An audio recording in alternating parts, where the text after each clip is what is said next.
كلوا من طيبات ما رزقناكم ولا تطغوا فيه فيحل عليكم غضبي ومن يحلل عليه غضبي فقد هوى وإني لغفار لمن تاب وآمن وعمل صالحا ثم اهتدى وما أعجلك عن قومك يا موسى قال هم أولئك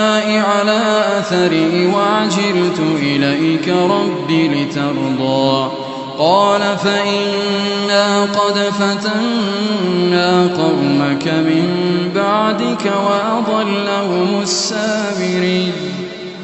فرجع موسى إلى قومه غضبان أسفا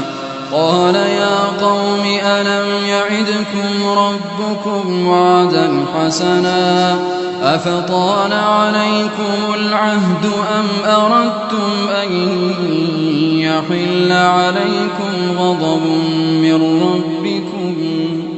فأخلفتم موعدي قالوا ما أخلفنا موعدك بملكنا ولكننا حملنا أوزارا من